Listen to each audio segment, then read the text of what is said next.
Sexta-feira da 27ª semana do Tempo Comum. Eu sou o Padre Pedro Paulo e estamos começando mais um programa, A Bíblia no Mundo de Hoje. Ontem falamos sobre o dia de hoje. Hoje é 7 de outubro, a grande festa em memória de Nossa Senhora do Rosário, a batalha em Lepanto, que impediu a muçulmanização da Europa, sempre ameaçada. E agora, me parece, sem as armas da fé católica fortes e vivas, essa Europa está cada vez mais ameaçada por si própria. Bem, assumirão as consequências. No Brasil, a festa de hoje tem um apelativo duplo. Primeiro, uma memória da Virgem, depois uma memória da ação da Igreja no meio da infame escravatura. Nós temos no centro do Rio de Janeiro a Igreja de Nossa Senhora do Rosário e São Benedito dos Pretos. Na verdade, trata-se de uma antiquíssima irmandade de ex-escravos, homens livres, que não só assumiam papéis na sociedade, teremos grandes advogados, professores, músicos, teremos clérigos, mas os escravos viam nessas irmandades uma verdadeira escalada de resgate da dignidade humana tão ferida pelo sistema escravocrata. Por isso, Nossa Senhora do Rosário e São Benedito são ícones de uma ação dentro da igreja. E vejam que a Igreja Católica, assimilada pelo sistema colonial, em iniciativas invisíveis, mas existentes, esteve muito mais próxima, obviamente pela lei. A escravidão era legal, ela é injusta, mas era legal. Vamos distinguir essas coisas. Quando acusam a igreja, sobretudo historiadores ateus, eles dizem que a igreja simplesmente foi colaboracionista. Não é verdade, porque a legalidade, que nem sempre implica em justiça, mas é legal. Por exemplo, se aprovarem o aborto, será será legalmente possível abortar. Mas a consciência se insurge contra esta legalidade porque é injusta, plena e profundamente injusta.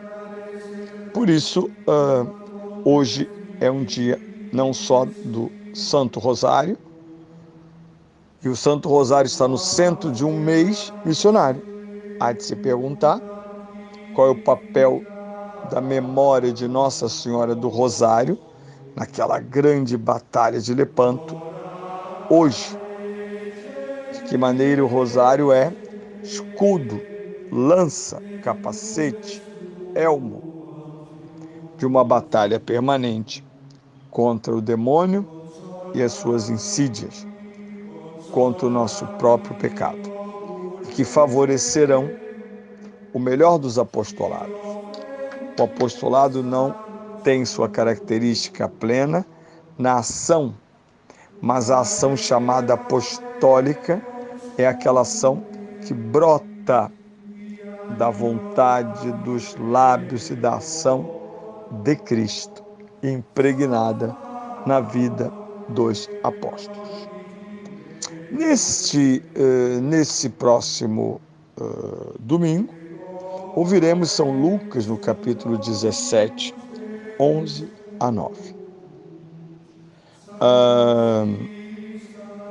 Como todos os domingos deste ano, já estamos nos aproximando do fim de um ano litúrgico.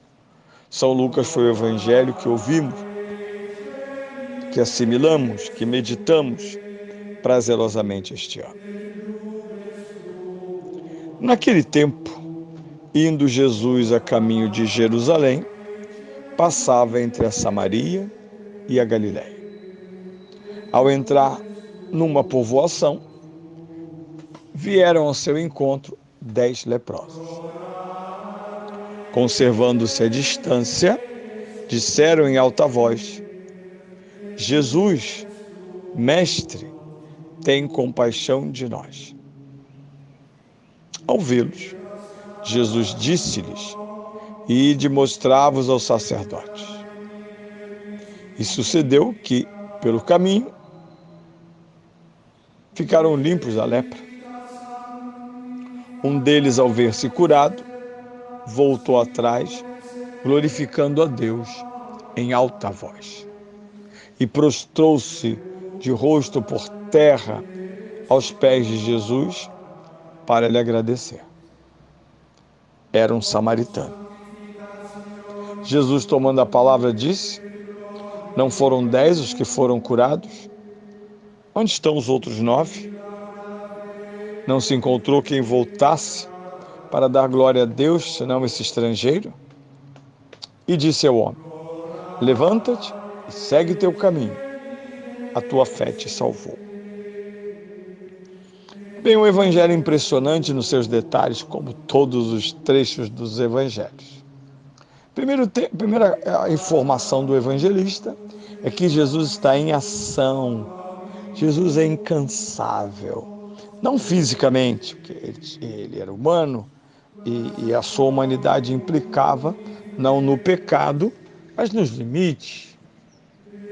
Jesus tinha, sem dúvida nenhuma, que exercer o papel de vida humana, se cansava, tinha sentimentos humanos, em outras palavras, a humilhação do verbo que vive unido ao limitado corpo de Jesus.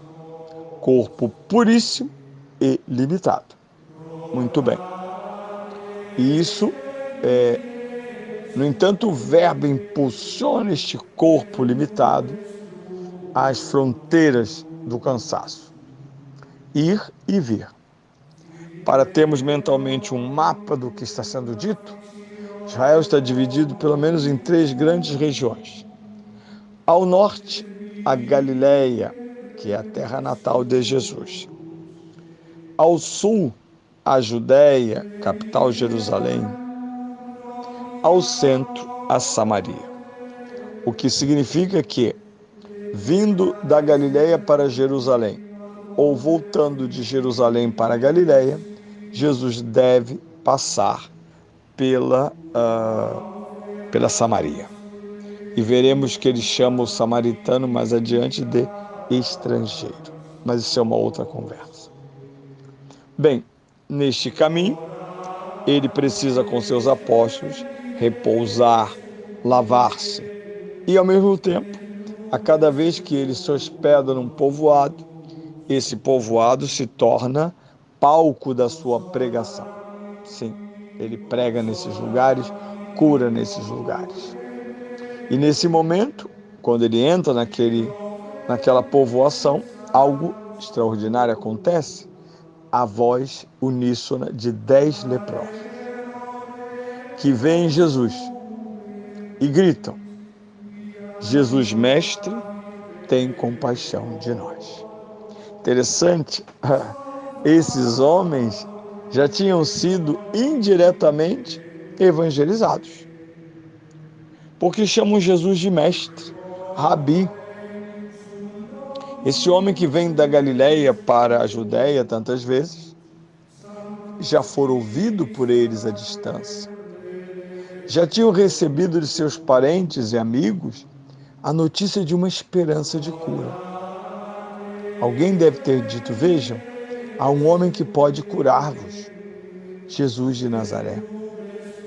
Esta comunidade, são 10 leprosos, não é um acaso.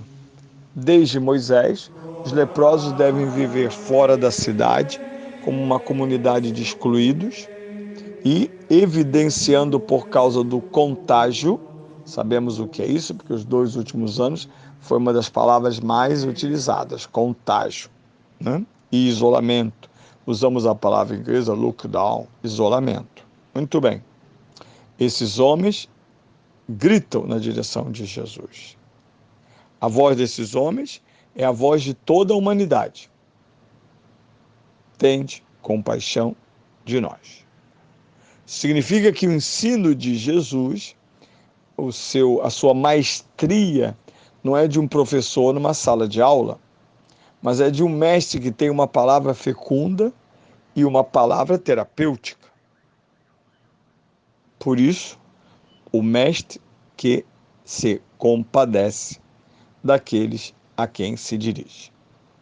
Bem, de um lado fala de Jesus, do outro fala de nós, ainda de certa maneira, vivendo nas consequências do pecado original, que nos foi totalmente retirado com o nosso batismo. Bem, continuaremos amanhã a falar continuaremos na segunda-feira, aliás, a falar deste evangelho tão bonito. Concluamos o programa de hoje, agradecido. Desejo a todos um bom dia. Um bom dia.